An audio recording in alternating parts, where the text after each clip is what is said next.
What's going on, guys? Quentin Particles here, and today I have the top 5 power stance builds in Elden Ring. These builds are meant for PvE only. Before we begin, if you like the video, leave a like and subscribe to help me out a little. Anyway, let's get into it. Number 5 is the dual Naga Kiba build. This build is great for bleed damage, physical damage, and stance damage. I like to use Unsheath on it because it does just that, great physical and stance damage. The Naga Kiba is probably the best katana in my opinion, so it makes sense that having 2 of them makes a good build. The power stance katana moveset is not bad too. I also use Bloodflame Blade for more bleed damage. For equipment, I have 2 Keen Naga Kibas with Unsheath. I have a Misericord with Golden Vow for the buffs and for critical hits. Dragon Communion Seal for our incantations, and our talismans are Alexander's Shard, Lord of Blood's Exaltation, and Ritual Sword and Shield. In the Physic Flask, we have the Opaline Hard tier and the Dex tier. For stats, we have 60 Vigor, 21 Mind, 25 Endurance, 18 Strength to wield the weapon, 70 Dexterity, 80 with the Dex tier, and 15 Faith and 10 Arcane for our spells. At number 4, we have the Gargoyle's Twin Blades. The Gargoyle's Twin Blades can do the most physical and bleed damage of all the Twin Blades if I'm not mistaken. Power Stance Twin Blades are great because of their jump attacks, which hit 6 times in one press of a button.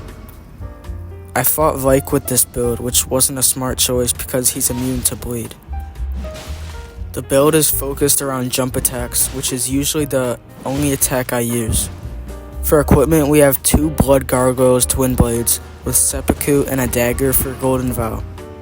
We have the Raptor's Black Feathers for boosted jump attacks, and our talismans are Ritual Sword and Shield, Claw Talisman, and Lord of Blood's Exaltation.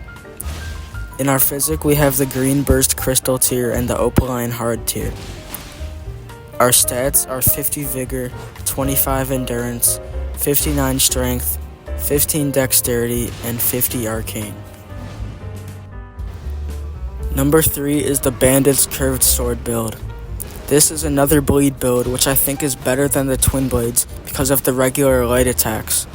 I use them with Seppuku once again for more blood loss. I'm not entirely sure if the Bandit's Curved Swords do more damage or blood loss than the Scavengers, but either are a good choice.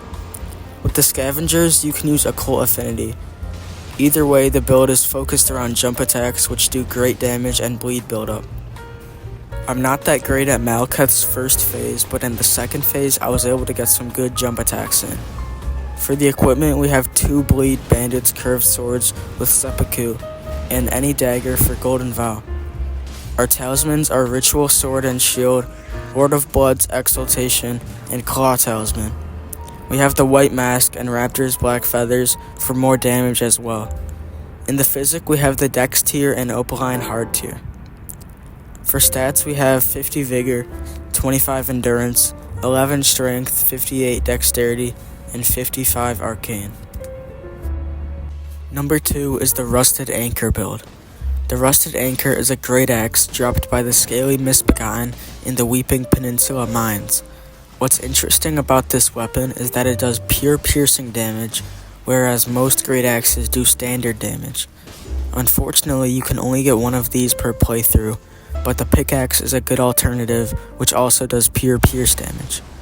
Dual great axes have a great moveset, but we mainly use jump attacks because they're quick and are especially good with power stance builds. Because our weapons only do pierce damage, we can use the Spear Talisman to buff them. Overall, this build embodies strength pretty well. It's all about bonking enemies with big sticks.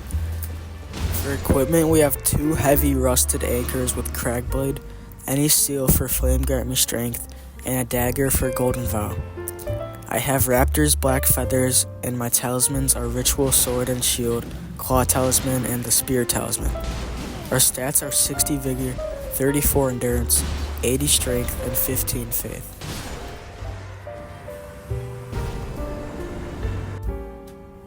At number 1, we have the Cross Naginata build. The dual spear moveset is so good, and with bleed damage, this is one of the best builds in the game. You can only get one Cross Naginata per playthrough though. The spiked spear is a good alternative. An interesting thing about the spiked spear is that it does strike damage, which is pretty uncommon.